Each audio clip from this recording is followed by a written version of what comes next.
The seedings for Wimbledon 2023 are now confirmed. Let's take a look at them. Right, and starting off with the men's, and we have new number one. He overtakes Novak Djokovic. It is Carlos Alcaraz. He wins the Queen's Club Championship in impressive fashion as well against Alex de Minaur in the final. He is now back to the number one spot. He will be the number one seed for Wimbledon, as he was for the French Open as well. Djokovic, number two seed. He's not having any warm-up tournaments before Wimbledon. Daniel Medvedev down to 3. We've got Casper Ruud in 4. Stefanos Tsitsipas in 5.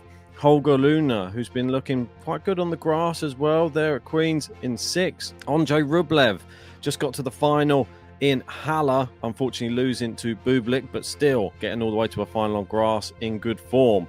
Yannick Sinner in 8. We've got Fritz in 9. We've got TFO, who picked up a grass court tournament win a week ago, and he obviously beat Jan-Lennard Struff in the final, and that was in Stuttgart.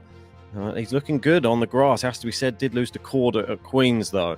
We've got Felix Auger-Aliassime, not seen much from him. He's at 11. Norrie, the Brit, at 12. Borna Coric at 13. Lorenzo Musetti up to 14. He's not looking too bad either on the grass, so keep an eye out for him. We've got Alex de Minaur, obviously the finalist from Queen's. Tommy Paul at 16. Hubert Hurkacz down to 17. And you expect him to be doing a little bit better on the grass, but maybe he'll pull it all back together at Wimbledon. Francisco Cerundolo up to 18. I mean, that's fantastic for him. Well done to him. And we've got Zverev at 19, Struff at 20, Batista Agut at 21. Dimitrov, another player who's been playing pretty well. He's at 22. Korda, he's even put himself in the running for Wimbledon this year, but we'll have to wait and see how he gets on. Obviously, he lost to Carlos Alcaraz in the semi-finals in Queen's. We've got Nishioka at 24. Bublik, who's now grass court champion. He defeated Andrei Rublev in Halle in the final. He's at number 25. Jarry having more success, this time on the grass courts. He's looking like he's pretty much back to his best. It's great to see. And we've got Shapovalov in number 27. Dan Evans at number 28. Griekspoor, who won a tournament over in Holland. That was about a week or so ago. We've got Echeverry, obviously a massive clay court player and had a great French Open. He's in number 30. Kyrgios, not seen much from him. He's looking a little bit maybe injured, but hopefully he can shake that off. He is last year's finalist. We love to see him go deep at Wimbledon again this year.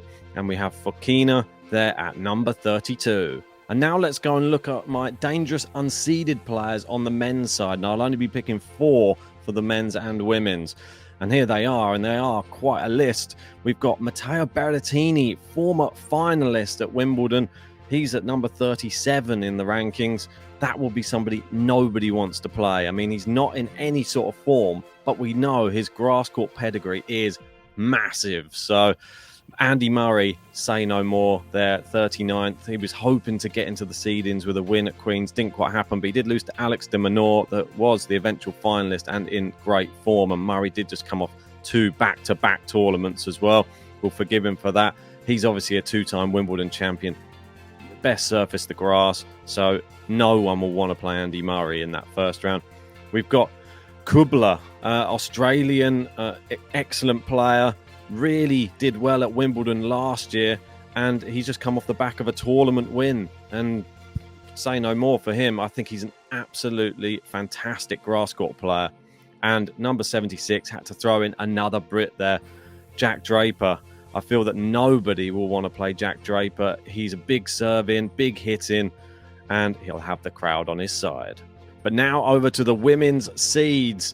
And here they go. We've got number 1, we've got Iga Swiatek, as always. Number 2, Sabalenka, as always. Number 3, now Rybakina. She moves above Jessica Pegula, who's down to 4. We got Caroline Garcia at 5. Ons Jabeur looking like she's back on the winning runs again, which is great to see. She's at number 6. Obviously, she's a former finalist. We've got Goff there at 7. Sakari at 8. We got Kvitova. She's just come off the back of a grass court tournament win herself, so she's in great form. And Krejcikova, also a finalist in a tournament that's just finished yesterday. We got Kasatkina at number 11, Kudermetova at 12. Haddad Maia, she had a fantastic performance at the French Open. Can she replicate that on the grass? We're going to find out. Bencic 14, Samsonova 15, Mukova there. Look at this. She's now into the seed. She's 16th seed for Wimbledon. And, well, no one's going to have to avoid her in this draw now. All the seeds are probably breathing a sigh of relief now. She obviously was the French Open finalist and can't wait to see how she gets on at Wimbledon. Ostapenko at 17. We've got Pliskova at 18. Azarenka 19. Vekic, who's also just been to a final on grass yesterday, so she's looking fantastic. We've got Alexandrova at 21. She won a tournament, and then she's just been to the semi-finals of another grass court tournament, so in fantastic form. We've got Potapova. Obviously, she's been doing really well of late. Linette at 23. We've got Zheng at 24. We've got Madison Keys down to number 25 now. We've got Kalinina. She's at number 26. Bernarda Pera, 27. Elisa Mertens at 28. We've got Begu, 29. Martic, 30. Sharif moving in to the seeds at number 31. And Bauskova still there at number 32. But let's have a look at my dangerous unseeded female players. And here are my four. Number 34, well, Paula Badoza just outside the seeds, and she's made it to the fourth round here before, and I think nobody will want to play her. And we've also got Alia Tomljanovic. She's number 60 in the world, but she has made the quarterfinals the last 2 years at Wimbledon, and definitely a person to avoid in that first round. The number 64 may surprise you a little bit. I've got Avanesian in there. She seems to have really kicked on after her French Open success, and I think that the future's bright for her. And number 75, I know I've mentioned it before on the podcast, it is Elina Svitolina. I know she didn't do too well in her first grass court event, but like I said, form is temporary, class is permanent, and she is a former semi-finalist at Wimbledon. So let me know your dangerous unseeded players in the comments section below. I want to hear all of your thoughts and the players that I've missed. I'm sure that there are a few. But if you haven't already, smash that like button, subscribe if you're new to the channel, and join us for a podcast that's going to be coming up later. The Countdown. We're only 7 days away.